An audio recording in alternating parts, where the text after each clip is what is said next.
Dan memang setelah sekian lama Bapak Ibu sekalian saya terjun di medan dakwah ini, subhanallah, makin lama kita terjun, makin sering kita ceramah, maka makin Allah bukakan kunci-kunci rahasia dari seluruh amal yang ada. Dan saya melihat dua amal yang dibedah oleh penulis ini betul-betul mengerucut kepada tiket VIP kita. Saya punya metode dalam membedah buku, tidak tergesa-gesa menyelesaikannya, tetapi bagaimana kita mengambil pelajaran yang besar yang kita berharap nanti menjadi ilmu tambahan buat kita dan juga menambah iman serta semangat untuk kita menerapkan apa yang Allah Subhanahu wa taala turunkan sebagai syariatnya. Bahasa judul ini penting sekali. Keajaiban. Kenapa dikatakan keajaiban? Karena memang dua perbuatan ini betul-betul mendatangkan keajaiban yang luar biasa.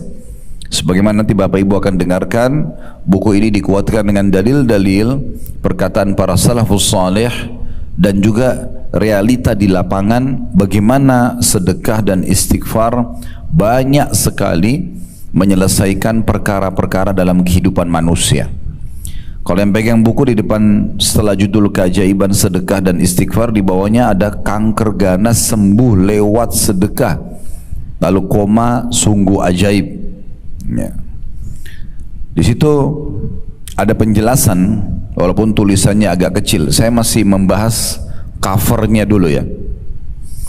Dikatakan seorang kaya raya terserang kanker ganas, sehingga para dokternya memvonis tidak ada jalan kecuali mengamputasi sebagian anggota tubuhnya. Bagi teman-teman di rumah sakit tidak asing dengan kanker ini. Dalam suasana campur aduk antara rasa sakit, harapan sembuh dan vonis amputasi itu, dalam suatu perjalanan pulang dari konsultasi aktif di rumah sakit, dia tertegun melihat seorang nenek tua renta yang memungut tulang-tulang dan potongan-potongan daging kecil di sebuah tempat pemotongan hewan demi menyambung hidup. Oleh karena itu dia membantunya dan bersedekah kepadanya. Doa pun terlanturkan dan terpanjatkan dari mulut si nenek untuknya, hingga ketika beberapa hari kemudian ketika dia kembali ke rumah sakit menjalani operasi, dokternya terperanjat heran. Apakah Anda berobat ke rumah sakit lain? Titik-titik. Maksudnya kisah ini masih bersambung dan ada di lembaran dalam buku ini. Ya. Ini maksudnya supaya salah satu hal yang diangkat oleh penerbit, oleh penulis untuk menjelaskan ini loh pemicu yang bisa Anda nanti dapatkan informasi di dalam. Kisah selanjutnya itu, orang ini lalu ke rumah sakit yang sama. Pada saat akan diadakan operasi dan dicek, ternyata kankernya sudah bersih total. Karena dia mengeluarkan pada saat itu uang semua yang dia miliki di kantong di saat itu. Kemudian dia berikan kepada nenek tersebut dengan niat bersedekah. Akhirnya Allah hilangkan penyakit dia. Kemudian di sebelah kirinya ya, ada keutamaan istighfar juga dikutip ya, oleh penerbit dan penulis ini. Beristighfar adalah pintu ampunan, pintu rezeki, pintu kesembuhan, menurunkan hujan, mendatangkan kemakmuran hidup, bahkan menghentikan kemandulan. Ada sejumlah kisah nyata di sini yang akan membimbing Anda untuk jujur mengatakan maha benar Allah dengan firman-Nya. Beristighfar kepada Rabb kalian, sebagaimana Allah sebutkan dalam surah Nuh ayat 10 sampai ayat 11 terjemahannya, beristighfarlah kepada Rabb kalian, niscaya dia-nya besar kata ganti Allah, akan mengirim hujan kepada kalian dengan lebat, maksudnya untuk memenuhi kebutuhan kalian dengan air itu. Tumbuh-tumbuhan jadi tumbuh, hewan-hewan jadi hidup, manusia jadi hidup. Kemudian membanyakkan atau memperbanyak harta benda dan anak-anak kalian, dan juga menjadikan kebun-kebun, bahkan menciptakan sungai-sungai untuk kalian. Jadi di sini dari cover buku ini Bapak Ibu sudah diberikan secara umum kenapa penerbit menerbitkan buku ini dan penulis kenapa menulis judul Keajaiban Sedekah dan Istighfar, karena dia nanti penulis akan menceritakan kepada kita kisah-kisah nyata dan itu betul terbukti, serta siapapun yang mengikuti contoh itu dari rutinnya bersedekah dan seringnya beristighfar, dia akan melihat keajaiban dalam hidupnya.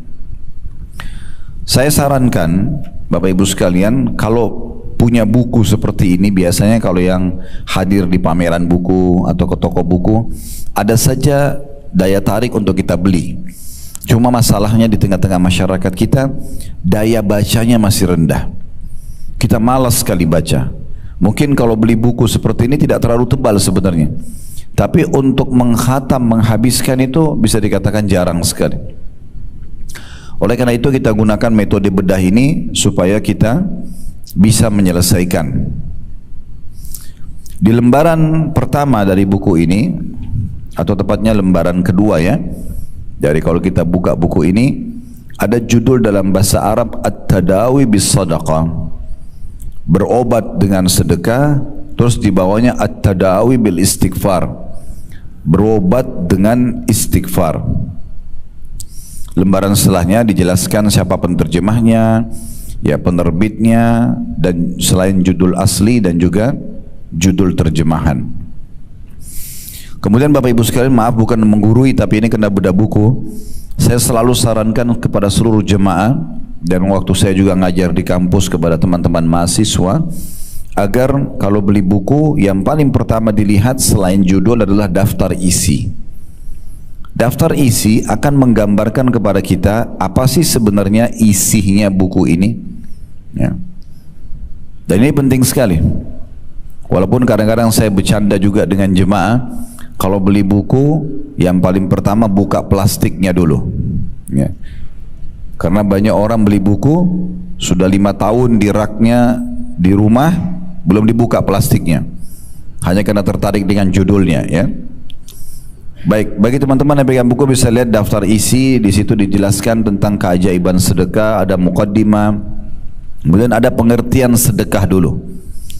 Lalu kemudian di antara pendapat para salaf atau orang-orang saleh sebelum kita tentang sedekah, lalu pahala sedekah dan buahnya.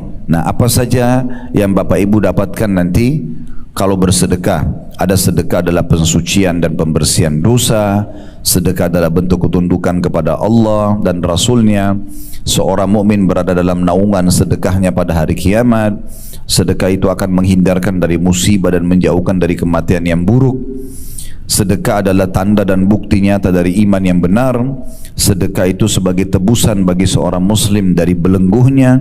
Nanti akan dijelaskan itu ya.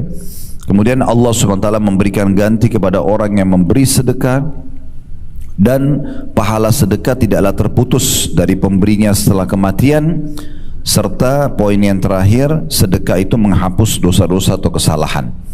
Nah, ini 9 poin nanti akan kita bedah satu demi satu tentang masalah manfaat yang Bapak Ibu dapatkan kalau sedekah. Dan perlu Bapak Ibu garis bawahi, kita dalam Islam sangat dianjurkan kalau ingin mengerjakan sebuah perintah ibadah. Saya sudah tekankan di pengajian kita yang perdana ya, di bulan lalu, walaupun kita belum bedah buku pada saat itu, masih tematik, maka saya titik beratkan kalau Bapak Ibu ingin mengerjakan ibadah dan rajin mengerjakannya, contoh sholat malam, contoh sholat duha, contoh bersedekah, contoh bakti sama orang tua, jenguk orang sakit, bantu orang susah dan seterusnya, maka Bapak Ibu mencari tahu janji Allah di ibadah itu. Kalau bahasa ceramah biasanya fadilahnya, karena Bapak Ibu pastikan tidak ada satupun perintah agama untuk mengerjakan satu perbuatan kecuali pasti ada janji yang akan Bapak Ibu dapatkan. Sholat duha dapat apa, sholat malam dapat apa, sedekah dapat apa, haji dan umroh dapat apa, semua punya keutamaan dan pasti Allah kasih. Karena salah satu sifat Allah, innallaha la yukhliful mi'ad, Allah tidak akan pungkiri janjinya. Jadi 9 poin nanti yang akan dibahas itu adalah hal-hal yang Bapak Ibu akan dapatkan dengan mengerjakan sedekah. Dan saya pribadi Bapak Ibu sekalian menyarankan ini ya, coba praktek dengan penuh keyakinan sedekah ini, seriusi, dan jadikan dia betul-betul sebagai sebuah pendekatan diri kepada Allah Subhanahu wa taala. Dan tidak main-main memang, betul-betul sedekah ini bisa menambah rezeki, sedekah bisa menyembuhkan penyakit, sedekah bisa memecahkan perkara-perkara yang sedang membebani kita, yang kita merasa itu adalah sebuah beban hidup. Bapak Ibu kalau hadapin masalah tidak selesai, selain berdoa, cari orang miskin, sedekah. Bahkan nanti akan kita pelajari Bapak Ibu sekalian, sedekah itu bisa meredam murkahnya Allah. Jadi kalau kita buat dosa, kemudian dosa itu pasti akan ada konsekuensi hukuman. Selain kita tobat kepada Allah, sedekah menghilangkan hukuman yang bisa datang karena efek daripada perbuatan pelanggaran kita itu. Kemudian juga di situ ada petunjuk Nabi SAW tentang sedekah dan beberapa contoh daripada sedekahnya Nabi SAW, sedekahnya Abu Bakar, sedekahnya Uthman, sedekahnya Abdullah bin Umar, sedekahnya Aisyah Ummul Mu'minin, sedekahnya Ummul Mu'minin Zainab binti Jahash, sedekahnya Abu Dahdah, sedekahnya Abu Talha, atau infaknya. Jadi ini contoh-contoh dari sahabat pada saat mereka bersedekah sehingga kita bisa mencontohi mereka. Dan yang terakhir dibahas dalam keajaiban sedekah adalah berobat dengan sedekah. Nah ini sangat relevansi sekali dengan teman-teman di rumah sakit ini. Saya sarankan apalagi Anda seorang muslim ya, usahakan Bapak Ibu sekalian pada saat kita bertugas, apakah jadi perawat, apakah dokternya sendiri ya, kalau interaksi dengan pasien, maka kita bisa menitipkan pesan dakwah pada mereka. Jadi bukan hanya sekedar tulis resep, selesai, periksa, selesai. Tapi bagaimana justru kita mendakwahi mereka, mengingatkan kalau yang menciptakan kita Allah, yang menciptakan penyakit ini Allah, dan yang bisa menyembuhkan Allah. Yang pertama kami sarankan Bapak Ibu berdoa kepada Allah ya, sambil introspeksi diri, muhasabah, beristighfar kepada Allah. Coba dekatkan diri kepada Allah. Kalau ada rezeki, makanan, uang, pakaian, disedekahkan. Niat untuk hilangnya penyakit tersebut, lalu sempurnakan dengan resep ini. Jadi kita dahulukan memperbaiki hubungan dia dengan Allah Subhanahu wa ta'ala. Itu penting. Subhanallah, saya jarang melihat ini terjadi pada orang-orang muslim. Tapi saya pernah berdakwah ke Irian waktu itu beberapa tahun yang lalu ya, mungkin sudah 12-13 tahun yang lalu. Saya temukan beberapa dokter yang beragama Nasrani pada saat itu ya. Mereka dokter-dokter muda yang dapat ditugaskan di sana sambil mengobati pasien, termasuk orang-orang muslim, sambil selalu ada pesan ya, nanti bapak yang sembuhkan, bahasa mereka. Dan itu hak mereka dalam mendakwakan agama mereka. Tapi kenapa kita umat Islam yang jelas-jelas kita bertauhid, mengesahkan Allah yang Maha Kuasa, kita meyakini dia tidak beranak, tidak diperanakkan, dia Maha Kuasa dan dia adalah penyembuh ya, dan dia raja yang sebenarnya, tidak menitipkan pesan ini kepada pasien kita atau kepada ya orang-orang yang kita kenal, mungkin dari kerabat, agar mengingatkan itu penting sekali. Berapa banyak pahala yang teman-teman medis ini bisa dapatkan pada saat pasien datang, diingatkan dulu kepada Allah Subhanahu wa ta'ala. Jangan lupa bahkan titip pesan saja, nanti kalau minum obat baca bismillah ya, nanti dengan tangan kanan ya, sambil berdoa kepada Allah agar ya disembuhkan, karena obat dan dokter bukan penyembuh, tapi berusaha untuk membantu. Yang menyembuhkan adalah Allah. Titipkan pesan dakwah itu, sehingga dia kalau melakukan nanti di rumah, Bapak Ibu akan panen pahalanya. Nah itu pesan juga yang bisa kita dapatkan. Kemudian di terakhir bahasan tentang sedekah nanti, itu cukup banyak kisah-kisah nyata. Ada mengobati luka nanah dengan sedekah akhirnya sembuh. Sedekah menyebab sembuhnya seorang ibu, nanti ada kisahnya di sini titik-titik. Allah menyembuhkan kanker, tadi itu yang kita sempat bacakan sebagian kisahnya. Selamat dari kejadian tragis karena sedekah. Para dokter berkata harapan sudah tidak ada, tanda kutip, sedangkan sedekah berkata harapan kesembuhan masih ada. batu ginjal dan sedekah, sebuah rumah yang tidak pernah dimasuki dokter karena setiap hari mereka penghuni rumah itu baik ayah, ibu, anak, mereka selalu menyisipkan dari uang yang mereka miliki di satu kotak dengan niat sedekah. Di akhir bulan mereka sedekahkan dan dengan itu mereka tidak pernah sakit. Kemudian sedekah dan istighfar adalah obat kemandulan. Nah, ini nanti ada kisah nyata yang akan disampaikan. Kemudian bagian yang kedua dari buku, setengahnya kurang lebih keajaiban istighfar, dijelaskan tentang pengertian istighfar, waktu-waktu yang tepat untuk istighfar, contoh istighfarnya para malaikat, istighfarnya para nabi, istighfarnya Nabi Muhammad SAW. Lalu kemudian nanti akan masuk ke poin paling penting, masalah manifestasi dan buah istighfar. Apa yang kita dapatkan dari istighfar itu sendiri.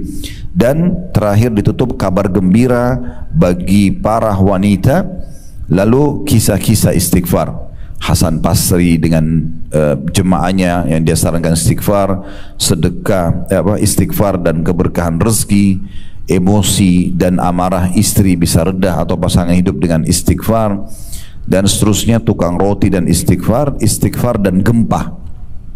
Itu kurang lebih gambaran umum dari daftar isi buku kita. Baik Bapak Ibu sekalian, mohon maaf saya sedikit panjang menjelaskan ini karena memang harusnya seperti itu kalau baca buku, dan memang bedah buku seperti ini metodenya. Baik, sekarang saya akan masuk mulai di lembaran bahasan kita.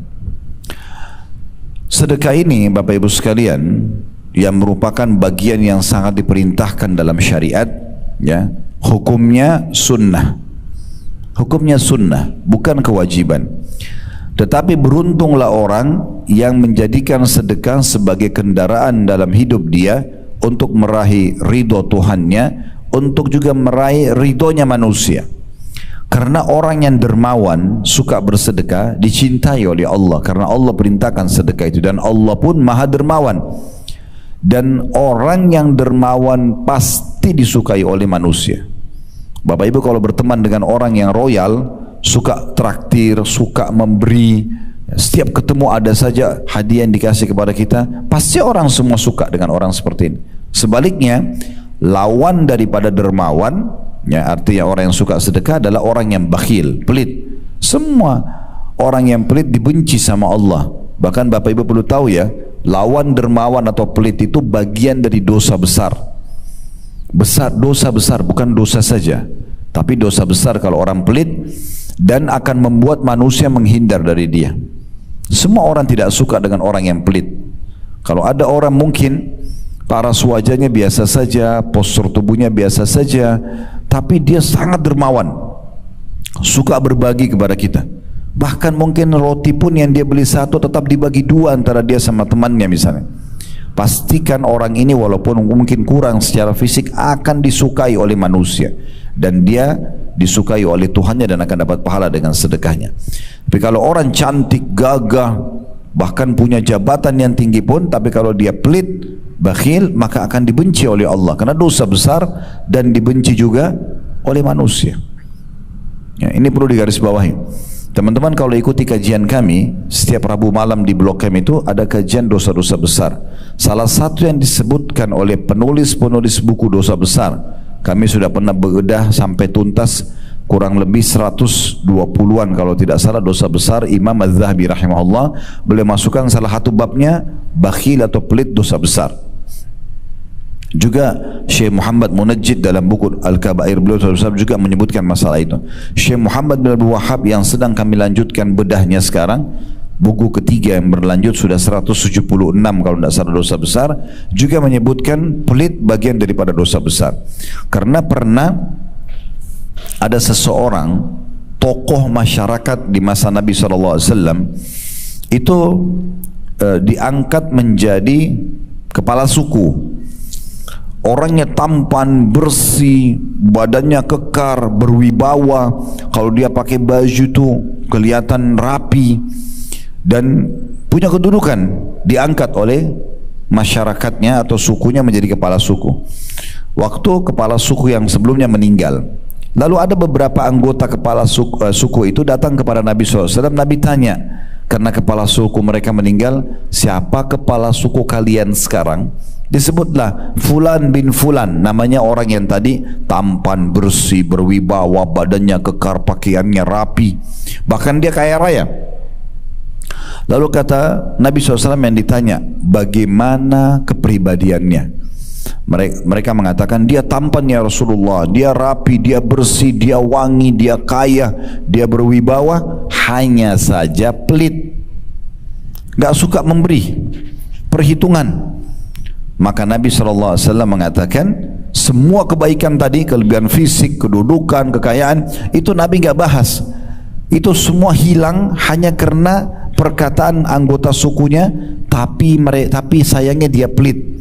Kata Nabi SAW, penyakit jiwa apa yang lebih berat daripada pelit itu sendiri?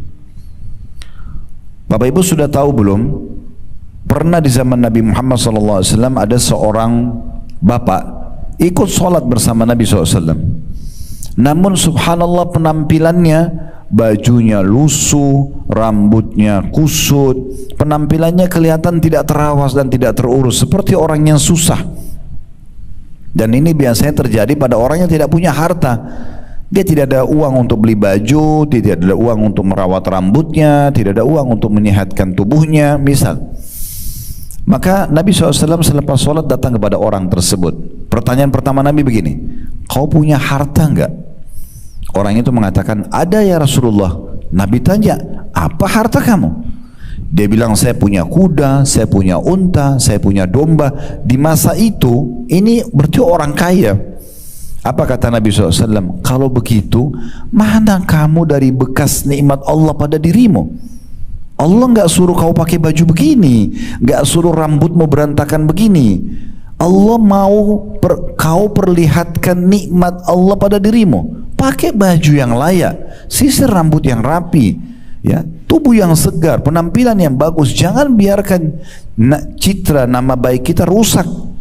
Orang lain menilai karena kita tidak bisa merawat diri kita. Kenapa teman-teman sekalian Allah berikan kita rasa gerah, dan di saat kita lagi gerah gak nyaman? Kenapa Allah berikan kita perasaan kalau mandi segar, bahkan ide kita jadi lebih brilian, kita jadi lebih percaya diri ketemu sama orang, agar kita selalu mandi, jaga kebersihan itu. Kenapa kita pada saat pakai baju rapi kita percaya diri? Kenapa kita kalau pakai baju yang robek atau kusut kita merasa kurang percaya diri? Kenapa kita pada saat wangi mulut, habis sikat gigi, percaya diri bicara sama orang? Kenapa pada saat kita habis makan atau kurang wangi mulutnya kita tidak percaya diri? Kenapa jenazah dimandikan padahal sebentar lagi sudah dibungkus kain kafan akan dimakan oleh tanah? Semua orang tahu. Benda apapun kita masukin ke dalam tanah, ditutup sama tanah, itu akan habis nanti. Ada belatung tanah, ada ulat tanah, habis. Dan Nabi SAW sudah bilang, semua jasad kalian akan dimakan oleh tanah, kecuali tulang ekor kalian yang darinya Allah akan bangkitkan kalian.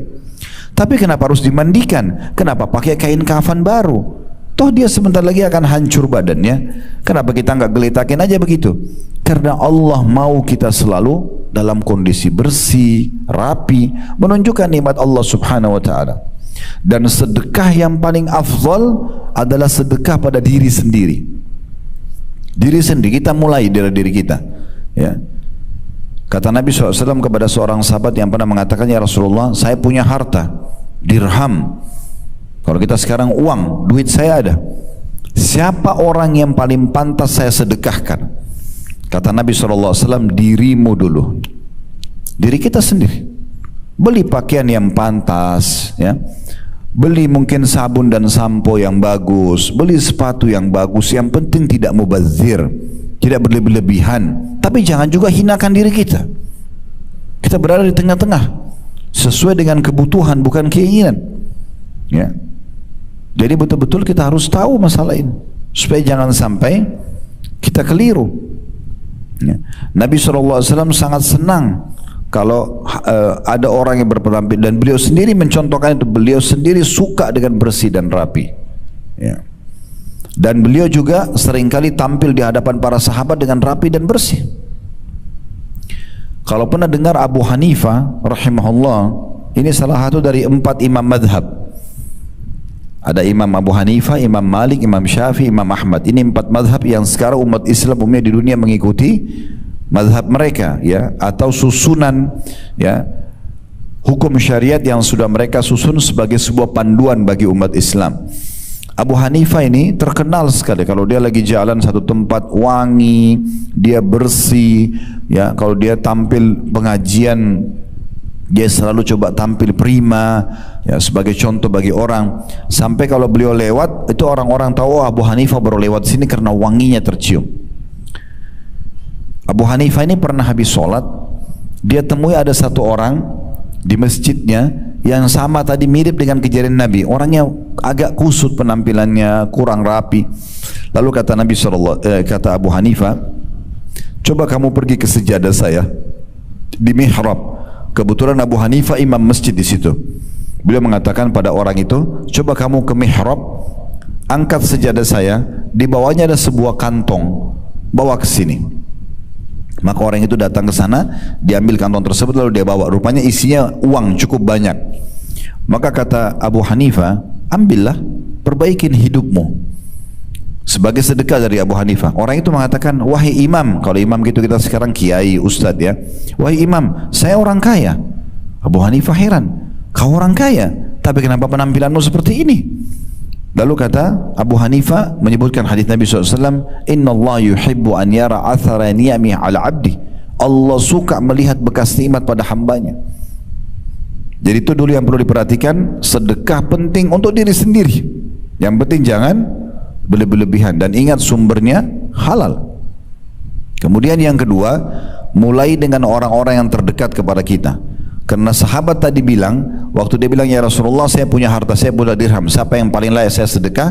Kata Nabi SAW, dirimu sendiri. Lalu dia bilang, kalau saya masih punya lagi, sudah selesai, kebutuhan saya sudah terpenuhi. Kata Nabi SAW, anakmu. Lalu dia mengatakan, kalau saya masih punya, istrimu. Kalau saya masih punya, pembantumu.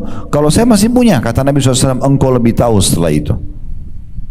Jadi memang bab sedekah ini adalah bab yang diperintahkan sekali dalam agama Islam, untuk diri kita, untuk lingkungan kita.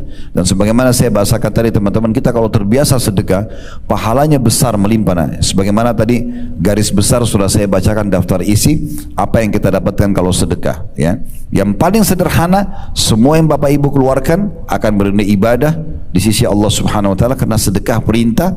Dan yang kedua, pasti Allah ganti. Pasti Allah ganti. Salah satu dari 9 poin itu ada, pasti Allah mengganti sedekah kita. Kalau Bapak Ibu ingin memperhatikan dalilnya, ada disebutkan dalam surah Saba, surah nomor 34 ayat 39, potongan ayat, wa ma anfaqtum min syai'in fahuwa yukhlifu. Yang kalian keluarkan di jalan Allah pasti akan diganti. Ini masalah sedekah. Nah, mulai sekarang teman-teman coba jadikan sedekah sebagai sebuah program hidup, sehingga kita meraih pahalanya, kita meraih balasannya, Allah akan gantikan. Dan mulai dari diri kita, kemudian orang-orang di sekitar kita. Ingat, orang yang dermawan dicintai Allah, sebaliknya lawan dermawan, orang yang pelit dibenci oleh Allah, bahkan bagian daripada dosa besar. Baik, kita akan mulai teman-teman di halaman 5, ya, itu ada pengertian sedekah. Apa sebenarnya sedekah itu? Sedekah menurut bahasa atau etimologi, kata penulis, adalah sebuah kata benda yang dipakai untuk suatu hal yang disedekahkan atau dikeluarkan. Kata tersebut diambil dari unsur huruf shad, dal dan qaf, sadaqah, ya, dan dari unsur as-sidq atau jujur. Diambilnya kata sedekah karena sedekah itu menunjukkan pada kebenaran atau kejujuran penghambaan kepada Allah. Jadi orang yang sedekah itu mau memberi di jalan Allah itu karena dia jujur dalam memberikan pemberiannya kepada Allah. Selama itu dia jujur, dia mau raih pahalanya, maka itu namanya sedekah. Kalau dia keluarkan riya, tidak dianggap seperti sebuah sedekah. Al-Jurjani ini salah satu ulama berkata, sedekah adalah sebuah pemberian yang diharapkan ganjarannya dari Allah Subhanahu wa taala. Artinya kalau orang sedekah hanya untuk dipuji oleh manusia atau tidak berharap dibalas oleh Allah, berarti bukan sedekah. Jadi yang sedang kita bahas pengerucutan makna atau definisi dulu supaya jelas. Jadi semua yang Bapak Ibu keluarkan di jalan Allah atau karena Allah, Dan salah satu indikasinya karena dia ingin mengejar pahala dari Allah dan tidak berharap unsur timbal balik. Kita beri makanan, kita beri pakaian, kita beri uang, tidak berharap pujian, tidak berharap balasan dari orang tersebut. Kalau orang itu kita beri makan, dia balas makanan, kita beli pakaian, dia balas pakaian, itu pemberian boleh kita terima, tapi bukan itu target kita. Kalau karena Allah kita tidak akan berharap balasan kecuali dari Allah. Itu makna definisi sedekah di mata para ulama. Kemudian dikatakan sedang Ar-Ragib. Ar-Ragib ini Al-Asfahani, nama seorang ulama juga berkata, sedekah adalah harta yang dikeluarkan oleh manusia dengan maksud ibadah. Jadi kapan dia keluarkan harta bukan niat ibadah, berarti bukan sedekah. Seperti zakat, akan tetapi sedekah itu pada dasarnya disyariatkan untuk suatu perkara yang disunnahkan, sedangkan zakat untuk suatu hal yang diwajibkan. Jadi kalau zakat kan bagi yang mampu, kalau sedekah itu wajib bagi yang mampu. Kalau sedekah ini itu ya dikeluarkan oleh siapa saja. Kalau zakat itu ada jenis-jenis perincian. Uang, emas, perak dikeluarkan dari jenis yang sama. Kalau Bapak Ibu punya peternakan, kambing, sapi, ya, unta, dikeluarkan dari jenis hewan itu zakatnya. Kalau kita panen hasil perkebunan, dikeluarkan juga dari hasil kebun itu untuk zakatnya. Itu pun ada syarat dua, syarat mutlak. Yang pertama haul, masa 1 tahun dari uang yang kita simpan, yang kita investasikan, dari hasil panen, ya, dari hasil pertambangan, bisnis dan seterusnya. Ada 1 tahun, ada juga kalau perkebunan setiap panen, tapi setiap daripada itu 1 tahun. Kemudian ada yang kedua nisab, kadar minimal dia. Kalau harta kita 85 gram emas setiap bulan sama sampai bulan ke-12, baru kita keluarkan di bulan ke-12 2,5%-nya. Tapi kalau dalam 12 bulan ini Bapak Ibu sekalian, bulan pertama Januari misalnya, kadar uang kita yang kita simpan dan kita investasi nilainya 85 gram emas. Jadi kalau kita hitung sekarang 1 juta 1 gram berarti 85 juta uang tabungan ibu dan bapak dan disimpan atau diinvestasikan. Bulan Januari sama 85 gram emas, bulan Februari sama, Maret sama, terus sampai 12 bulan ke depan, maka nanti di ujungnya bulan ke-12 Bapak Ibu keluarkan 2,5% zakat. Ini wajib. Tapi Allah ringankan zakat itu karena dia kewajiban. Kalau bulan pertama, bulan kedua, bulan ketiga, bulan keempat, bulan kelima, bulan keenam, bulan ketujuh misalnya semuanya sama nih 85 gram emas setiap bulan, bulan ke-8 Bapak Ibu kebetulan ada kebutuhan, biaya rumah sakit, biaya apalah sekolah anak, tiba-tiba di bulan ke-8 turun di bawah 85 gram emas. Tadinya uang kita 85 juta ke atas, sekarang sisa 70 juta misalnya, karena dipakai 15 jutanya untuk kebutuhan di bulan ke-8. Nah di saat itu haulnya Bapak Ibu yang 7 bulan ke belakang batal, ya, terbatalkan. Kapan mulai lagi dihitung haul untuk zakat? Kalau bulan depan, bulan ke-9 ternyata dia sampai lagi 85 gram emas, mulai dihitung bulan pertama dari haul itu. Begitu kalau zakat hitungannya, ya. Tapi kalau sedekah tidak ada haul, tidak ada masa 1 tahun, tidak ada nisab, kadar minimal, tidak ada persentase 2,5%. Bapak Ibu dianjurkan bersedekah bukan setiap hari, setiap saat, setiap ada kesempatan. Lewat sebuah masjid ada kotak amal untuk menerima infak dan sedekahnya jemaah yang lewat karena mau renovasi masjid atau ada kegiatan.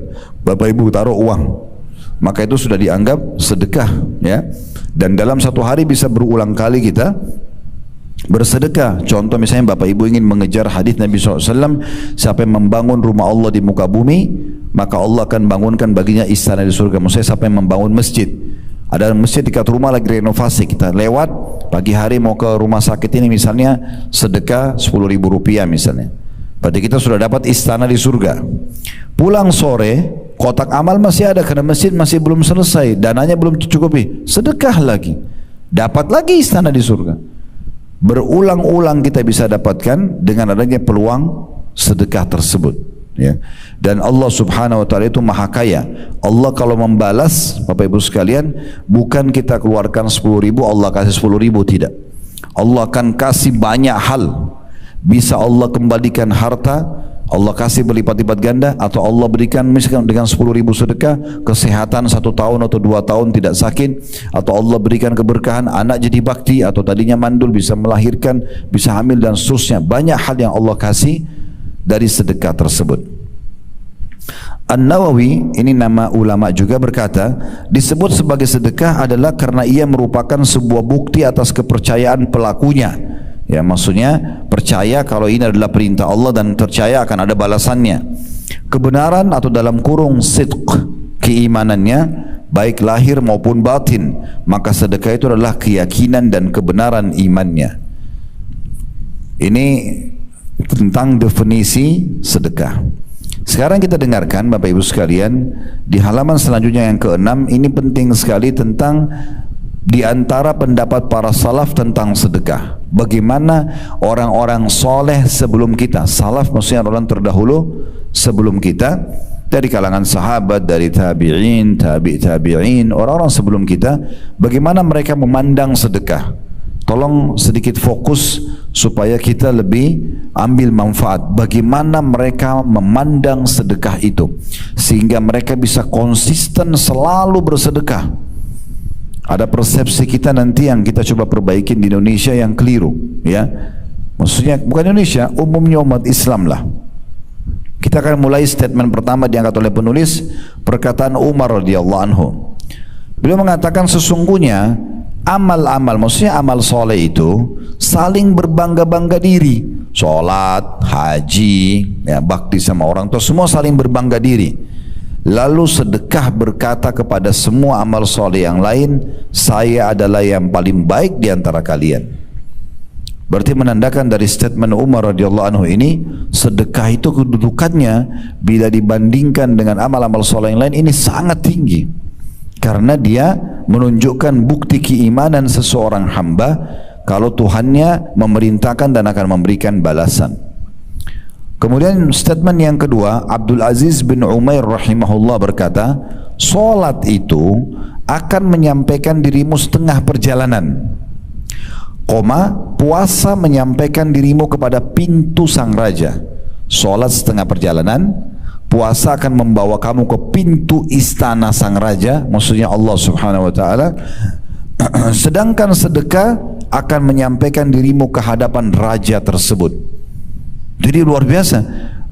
Kalau dalam statement ini berarti menandakan sedekah itu seperti puncak daripada ibadah itu semuanya. Jadi kalau mau tahu orang itu betul-betul tulus dalam sholatnya, tulus dalam puasanya, dia sedekah nggak sih? Karena sedekah itu pembuktian terhadap keimanan.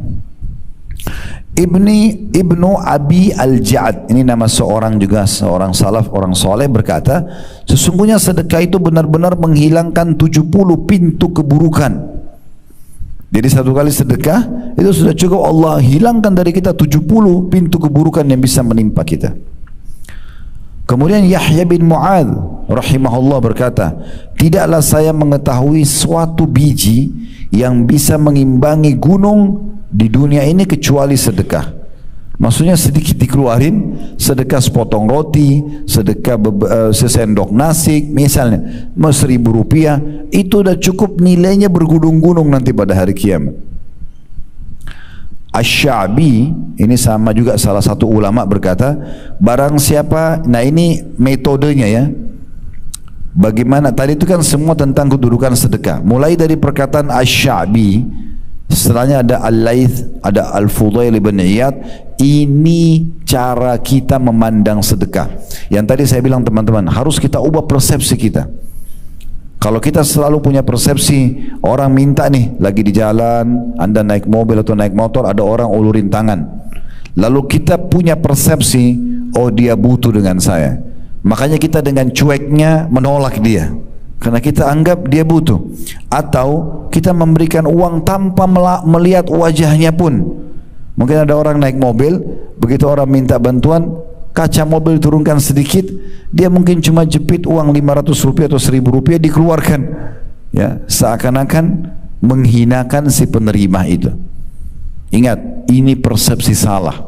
Lalu bagaimana persepsi yang benar tentang sedekah? Balik, yang butuh dengan sedekah tersebut adalah saya, bukan orang miskin itu. Jadi kalau ada orang miskin yang minta, kita harus tanamkan dalam diri kita, saya yang sedang butuh. Karena kalau dia tidak datang orang ini, saya mau sedekah kemana?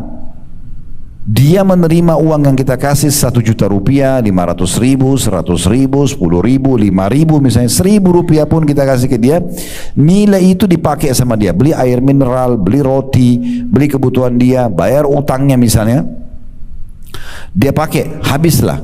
Tapi kita dalam teori agama kita, agama Islam, nilai ini sedang dibawa ke timbangan amal kita nanti. Bahkan bukan cuma seperti itu, dilipat gandakan. Nah, perhatikan statement yang menarik dari Asy-Sya'bi rahimahullah. Ya. Beliau mengatakan, barang siapa yang tidak memperlihatkan bahwa dirinya lebih butuh kepada ganjaran sedekah. Siapa yang mau sedekah, tapi dia tidak perlihatkan kalau sebenarnya dengan sedekah ini dia lebih butuh untuk sedekah agar dapat ganjaran dari Allah daripada seorang fakir yang butuh kepada sedekah itu, maka dia telah membatalkan sedekahnya dan telah memukul wajahnya sendiri dengannya. Apa maksudnya?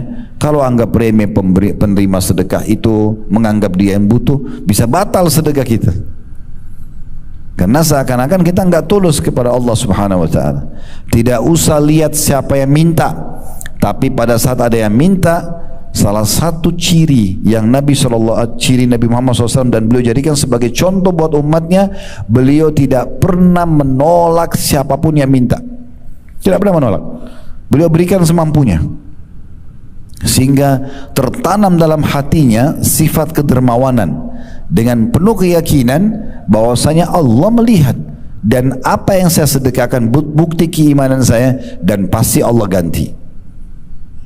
Baik, kita dengarkan sekarang statement yang lain yang mengajarkan kita tentang apa tadi yang saya bahasakan, metode atau pemahaman yang harus kita tanamkan dalam bersedekah. Al-Laits ibn Sa'ad rahimahullah pernah berkata begini, barang siapa yang telah mengambil dariku suatu sedekah atau hadiah, kalau aku siapkan uang untuk sedekah atau hadiah, lalu dia terima, ada orang yang menerima itu, maka hak dirinya atas diriku adalah lebih besar daripada hak diriku atas dirinya. Dia lebih berhak untuk aku hormati, ya, untuk aku terima kasih pada dia, orang miskin itu. Kenapa? Karena dia, orang miskin atau orang yang minta yang sudah kita berikan sedekah, telah menerima apa yang telah aku korbankan kepada Allah. Perhatikan baik-baik. Kalau persepsi ini kita tanamkan teman-teman, kita malah yang keluar cari mana itu orang miskin. Kita nggak nunggu orang minta. Tapi kalau tidak begitu persepsi seperti ini, maka yang terjadi, orang datang pun Allah gerakkan orang itu datang untuk minta, kita masih nolak. Kita anggap dia yang butuh, padahal sebenarnya kita yang butuh. Persepsi ini penting sekali. Jadi sekali lagi, kalau kita tanamkan dalam diri kita, kita yang butuh, maka kita akan cari kantong-kantong sedekah itu. Saya perkuat dengan sedikit, kita tinggalkan dulu buku kita. Abdullah bin Umar, Abdullah bin Abbas radhiyallahu anhum ajma'in, beliau di depan rumahnya setiap hari kalau beliau mau keluar pagi ada orang-orang miskin lagi minta, maka beliau kasih semuanya. Satu waktu pernah beliau keluar, tidak ada orang-orang miskin itu, nggak ada. Maka dia keluar dan mencari di mana orang-orang miskin itu, dicari sama dia untuk diberikan sedekah. Ingat, pahala sedekah pun bertingkat-tingkat Bapak Ibu sekalian. Kalau seandainya ada orang begini, dia didatangi orang fakir, minta dikasih sama dia, itu level sedekah. Ada nggak yang lebih tinggi? Ada. Apa itu? Bapak Ibu yang keluar cari orang miskin itu. Memang kita keluar bawa uang, ingin sedekah, itu puncak daripada pahala sedekah. Kalau Bapak Ibu hanya tunggu orang yang datang minta kepada kita, kalau Anda tinggal di satu komplek yang mewah misalnya, ada security-nya, kita keluar dari rumah komplek langsung masuk pintu tol lalu ke tempat kerja, kapan ketemu orang miskinnya? Sehingga kita harusnya mencari kantong-kantong itu. Kita harus tanamkan kalau kita sangat butuh dengan sedekah itu. Perhatikan sini perkataan Fudail bin Iyad rahimahullah. Ini perkataan yang sangat menarik. Jadi Fudail bin Iyad ini seorang ulama tabi'in yang terkenal dengan kesolehannya. Dia pernah menyiapkan beberapa bungkusan ya untuk disedekahkan, dan setelah dia berikan kepada orang-orang itu, dia berkata begini, berkata kepada orang-orang yang telah menerima sedekahnya, ya, orang sudah terima lalu pergi, dia bilang sama orang-orang di sekitarnya, mereka orang-orang yang menerima sedekah saya itu membawa perbekalan kita menuju akhirat tanpa upah sedikit pun, hingga mereka meletakkannya di atas timbangan di hadapan Allah hari kiamat. Coba renungin yang saya katakan ya. Kita kalau kasih orang itu 1 juta rupiah, 100.000 rupiah misal, kemudian dipakai untuk kebutuhan dia tadi saya bilang, habislah. Bagi dia sudah habis, dia beli makanan, dia beli pakaian, habis. Tapi bagi kita tidak.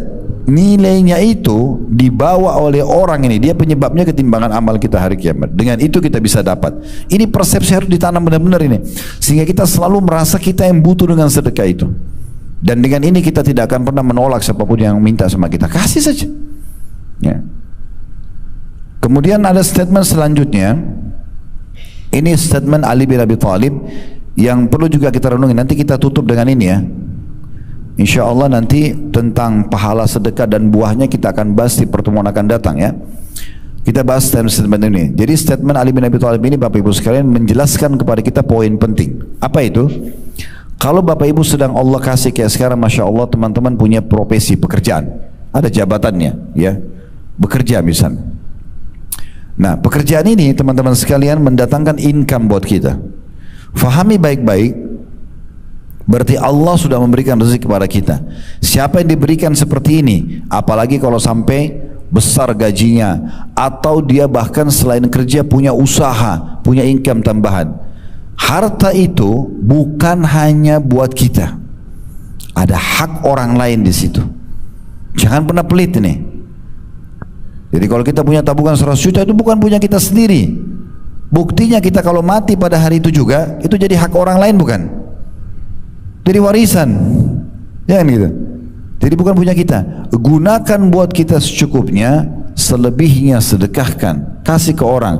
Pasangan hidup, ke anak, suami kasih istri, istri punya kelebihan, boleh nggak kasih suaminya? Boleh, walaupun bukan kewajiban bagi perempuan. Kasih ke anak, kasih ke pembantu, kasih ke tetangga. Perhatikan Ali mengajarkan kepada kita. Statementnya adalah, barang siapa yang telah diberikan suatu harta oleh Allah, maka saran beliau, dan ini hukum syariat, hendaklah ia menyambung kekerabatan dengannya. Justru perkuat silaturahim dengan uang itu. Ingat orang tua kita di kampung, kirimkan mereka sedikit dari gaji kita ya. Ada saudara kita yang butuh bantuan, mungkin ada janda saudara kita, mungkin ada yang duda, mungkin ada yang masih butuh biaya sekolah. Kita punya kelebihan, kasih ke mereka. Hendaklah dia menyambung kekerabatan dengannya, memperindah jamuan untuk tamunya. Jadi begitu dia punya kelebihan harta, jamuan kita lebih baik lagi. Kalau tadinya kita pas-pasan, kita cuma bisa kasih sepotong kue atau roti sama air, sekarang Allah sudah berikan lebih rezeki, kasih dia nasi box, lebih bagus lagi kasih tambahan buah, perindah jamuan buat tamu.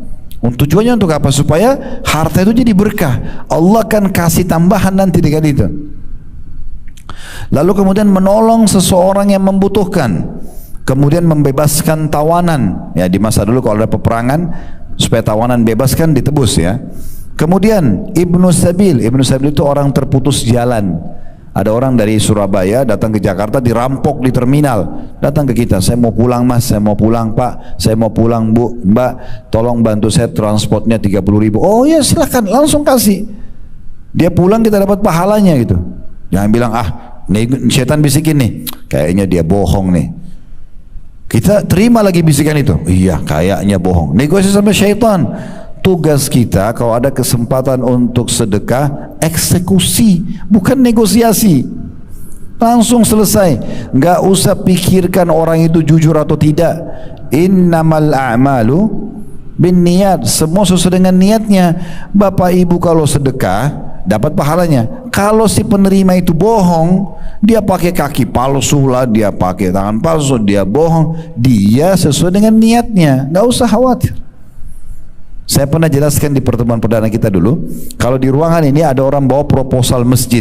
Ini Bapak Ibu sekarang ada proposal masjid, kita mau pakai, mau bangun, nyumbang 100 juta, kita nyumbang semuanya rame-rame, keroyokin. 2 hari 3 hari kemudian, sebulan kemudian kita dengar ternyata itu penipu. Dia bawa lari uang itu. Rugikah kita? Demi Allah tidak. Innamal a'malu binniyat. Niat